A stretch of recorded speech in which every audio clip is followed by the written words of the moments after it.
Okay. Put my pills away and I'm ready to go. Okay. Here we go. And we are right over here at Ted Zion. Correct. Okay. If someone distributes his property orally, Eliezer says whether he is healthy or dangerously ill, properties which can become subject to a lien are acquired through money, a document, or an act of possession. Those which cannot become subject to a lien are acquired only through mishkika. They said to him, incurred with the mother of the sons of Rochel, that he was ill, and she said, give my veil to my daughter, it is worth 12 mana. And she died, and they upheld her words. He said to them, as the son of Rachel, their mother should bury them. The sages say on the Sabbath his words are upheld because he cannot write, but not on weekdays. Rabbi Yeshua says they said it on Shabbos and certainly on weekdays. Similarly, one can acquire on behalf of a minor, but one cannot acquire on behalf of an adult. Rabbi Yeshua says they said it for a minor and certainly for an adult. Right, and the halacha does Rabbi Yeshua here. All right. If a house collapsed on a man and his father, or upon him and one from whom he inherits, and there was a wife's kasuba or a creditor's claim outstanding against him, the father's heirs claim that the son died first, and then the father, while the creditors claim that the father died first, and then the son. Beit Shammai said that they divide the estate. But Beit Hillel said the property retains its status. If a house collapsed upon a man and his wife, the husband's heirs claim that the wife died first, and then the husband, while the wife's heirs claim that the husband died first, and then the wife. Beit Shammai says they divide the estate, but Beit Hillel said the property retains its status. The ketubah is in the possession of the husband's heirs, and the possessions which enter and go out with her are in the possession of the father's heirs. Okay. So all of these cases that we've been talking about in the last two Mishnayos, and we're going to carry on in the first Mishnah today, the machlokes of who died first makes a difference to the Yerusha, because if at any point the Yerusha fell to the debtor, then the creditors have got first dibs on the Yerusha before the Yorshim do. Right. Okay. Because they get to claim what's owing to them before the Yorshim take what's left. Right. But if like in the case where it's grandfather Yaakov, son Reuven, father Reuven and sons Chetzron, Carmi, etc.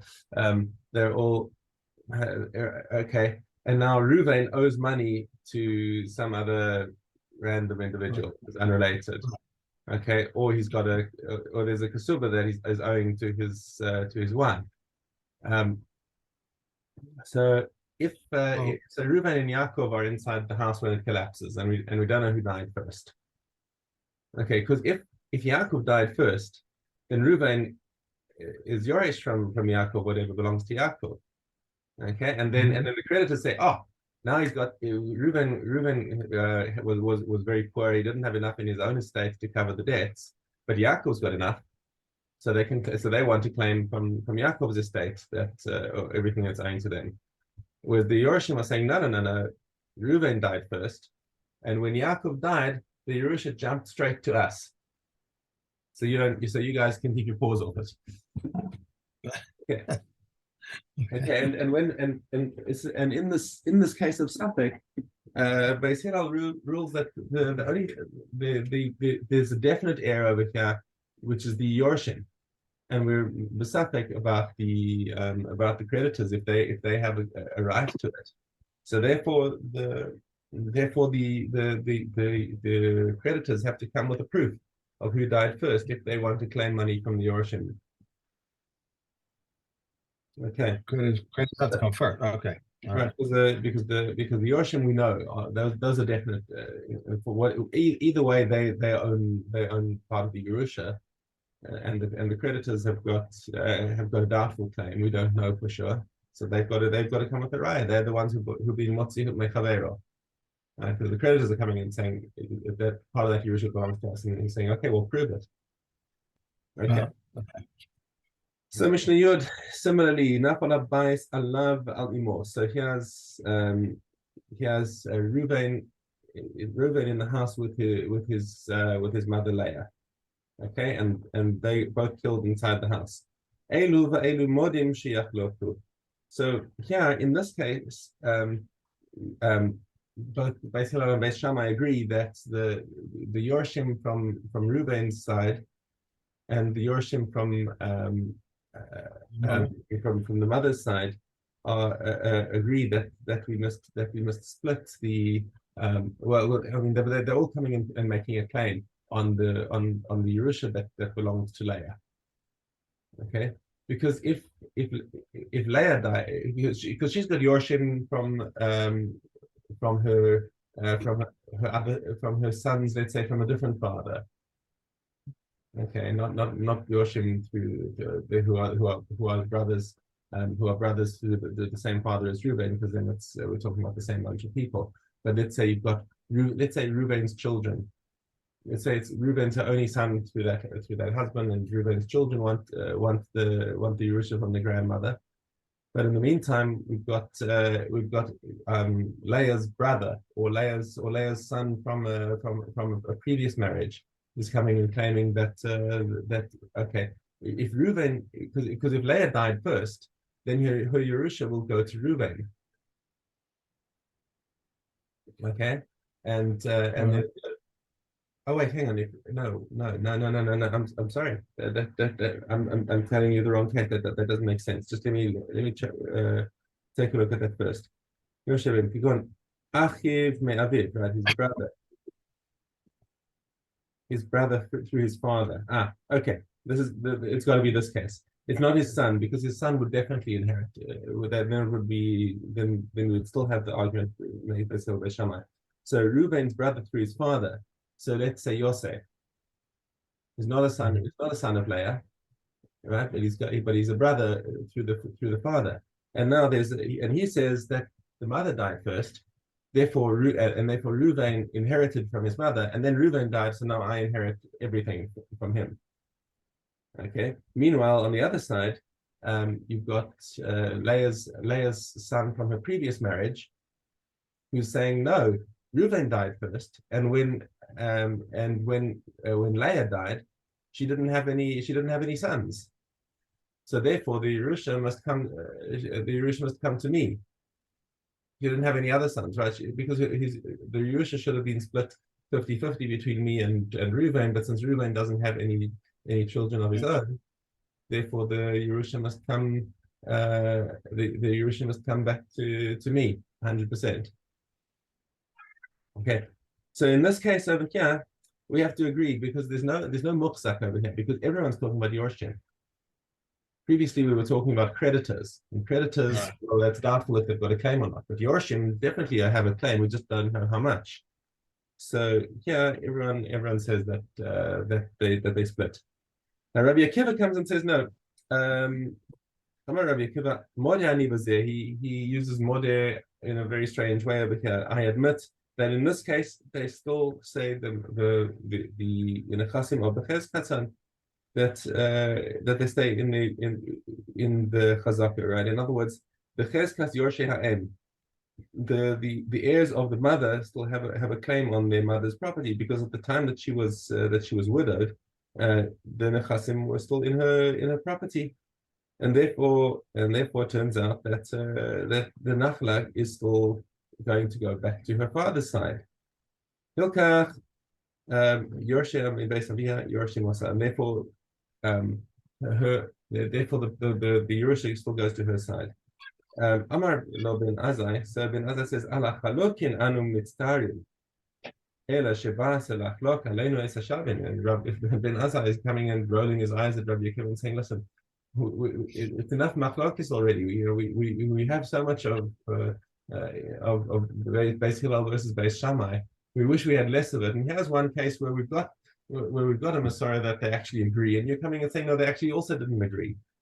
But nonetheless, even though he's complaining about it, the fact is the halacha does follow Rabbi Akiva, and therefore we're going to follow Beis Shammai, Beis Hillel about the Yorshim of the mother being muhsak in her property. Okay. I have to go over this. It's a little confusing, but I have to go over it, so I have to look later. See. Okay, take a look at the diagrams. Yeah. Okay, get pashut. Do you have diagrams? You have I don't have diagrams? diagrams in mind. Do you have in the article? No, we don't have anything. Okay, I'll take a look through with the commentary. Okay. Okay, get pashut. We spoke about about this in Gittin. Right, we've got the get pashut is a normal shtar on a piece of paper with two witnesses. A get, and then there's a get mekushar, which they typically did for kohanim to put a little bit of friction so that he doesn't just arbitrarily go and divorce his wife and then in a fit of pique and then realize that whoops, I shouldn't have done that, and it's too late because now his wife is a divorcee and he can't remarry her. Okay, so we put a bit of friction in front of the Kohen before he can divorce and make him do get mekushar. So get pashut edav mitocha. The edim are signed inside the shtar. Umekushar edav me'acharav. But in the get mekushar, the edim sign outside the get on the back of the paper where it's been folded over so that they can stitch it together. Pasha chikasavo edav me'acharav umekushar chikasavo edav mitocha shenim pesulim. So if you have a get pashut with the edim signed on the back, or a get mekushar with the edim signed inside the shtar, both of them are passing. Rabbi Chanani ben Gamliel Omer mekushar shekasavo edav mitocho kasher. He says no. Actually, he dissents and says that if it was a get mekushar that they signed inside is okay. Because he can just remove the stitching and make it into a get pashut. So he holds that is still a pasha get. Rabban Shimon Gamliel Omer kol kamina get medina. And what's this talking about? That everything must be according to the local minhag. Is that in a place where where they're knowing to write a get pashut, and he told the sofer to write it pashut, and the sofer wrote it as a mekushar, or vice versa. Everyone agrees that this is actually pasul. Okay, because you have to do things according to the minhag Medina. So what the machlokes between Rabban Shimon and Gamliel and Chachamim is only in a place where they're noagim to write, and where there's no particular minhag about pashut or mikushar, and he told the sofer to do it pashut, and he made it mikushar. So Rabban Shimon and Gamliel says no, he's not makbid on a pashut, it's fine. He just and that's and he says it just goes according to the minhag Medina. And we're cool with that, but the Chachamim say that this is not, that it's pasul because he was not to make a pashut, and the halacha follows Chachamim.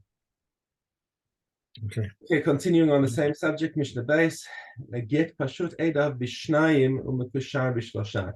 So the normal get has got two witnesses, but a mekushar has got three witnesses on it. We also learned this in Gittin, right? Pashut shikasu bo eid echad umekushar shikasu bo shnei eidim shneim pesulim. So a regular get with only one witness and a mekushar with two witnesses are both pasul. Kasav bo zuzin meya. The inun stilin esrin. So now you've got an inconsistency within the body of the get, because 20 selah is not the seller is 25, I think. Am I right? There's 100 zuzin, which are 20 sellers. Yeah. So right. So Meir is esrim b'chamesh selayim. Right. It's 4 seller to it's 20. It should have been 25 seller. Okay. Ema ela isrin. So all he's got is 20 seller because he did the conversion wrong. And therefore, excuse me, are you saying that it says here if he wrote 100 zuzin, which are 20 sellers, he receives only 20 sellers? Because 20 sellers is 25. 80 zuz. 20 sellers 25. 20 sellers is actually 80 zuz, not 100. So he got his conversions wrong. So now, that's what it has. Since there's an inherent contradiction inside the amount, he can only claim the lesser amount from the debtor. Okay. All right. If he wrote and if he said 100 zuz, which is 30 selah, then he only gets 100, because again, there's a contradiction between the two amounts, so he's only able to claim the lesser amount. So now it was his shtar says he's got kesef zuzin, he's got some plural amount that he that of silver dinars, and the amount got erased. Whatever, however it got erased, rubbing mice got it. Ein lo pachos mishnayim. So since it's in plural, all you can claim is 2 zuz, unless of course the debtor owns up to how much he owes. But if the debtor is saying I'm not paying you more than I have to, then all you can claim is 2. Kesef selin di'inun v'nimchak en pachos mishnayim. Again, if it's seller, then you can claim 2 seller. Darkonos di'inun. A darkon is a gold coin v'nimchak en pachos mishnayim. So again, it's 2 darkonos that he can claim. Kasuf bo milamala mane ulamata masayim. Now, what happens if at the beginning of the shtar it's written 100 zuz, and at the bottom of the shtar it's written 200 zuz? Now that sounds like the case where we have the zuzin and the selah, which is a bad conversion amount. But here everything's stated in the same units. It's all written in zuz. So above it says 100, and at the bottom it says 200. Or milamala masayim milamata mane. Or at the top it's written 200, and the bottom it's written 100. So there we go after the bottom amount, because we say that he changed his mind in the middle and forgot to correct it earlier.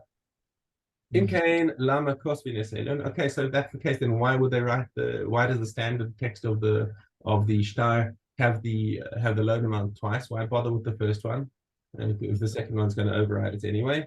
Because then if the bottom amount gets erased, then you can take a look at the top one and know how much it's supposed to be. Okay. Chazara. Okay, Vav. One who owns a garden behind the garden of another enters when people ordinarily enters and leaves when people ordinarily leave. He may not bring merchants into it, nor may he enter from it into another field, and the owner of the outer one may plant the path. If they assign him a path by the side of the mutual consent, he may enter wherever he wishes and leave whenever he wishes, and he may bring merchants into it. However, he may not enter from it into another field, and neither is permitted to plant in it. If someone had a public thoroughfare passing through his field and he appropriated it and gave them another one on the side, what he has given is given, what he does not becomes his. A private path is 4 cubits wide. A public thoroughfare is 16 cubits. 16 cubits wide. The king's thoroughfare has no limit, and the path to the grave has no limit. A halting place, the judges of Sephora said, an area of 4 cobs. Ooh. I'm looking at the time. I have to go to Lev Harama because I have to meet a doctor. He's coming in early just to see me. So whenever you feel comfortable to stop. I'm just worried about the buses. You ever go down to Bet with the buses there for school? Yeah. I know. I should stop here. I should actually stop here. Maybe. Let me just finish. If one sells a place to make another catacomb for him on it, and similarly, if one accepts a contract from another to dig a catacomb for him, he makes the inside of the crypt 4 cubits by 6, and he opens 8 recesses into it, 3 on each side and 2 on the opposite side. The recesses must be 4 cubits long, 7 handbreadth high, and is 6 handbreadth wide. Reb Shimon says he makes the inside of the crypt 6 cubits by 8 and opens 13 recesses into it, 4 on each side, 3 on the opposite, 1 to the right of the entrance and 1 to the left. He makes a courtyard at the entrance of the crypt 6 by 6, sufficient space for the bier and those who bury it. Who opens 2 crypts into it, 1 on each side. Reb Shimon says 4, 1 on each side of its 4 sides. And Reb Shimon Gamliel says all according to the nature of the rock. Okay. What about tomorrow? Any differences tomorrow with Hanukkah? We're starting at 6:05. We're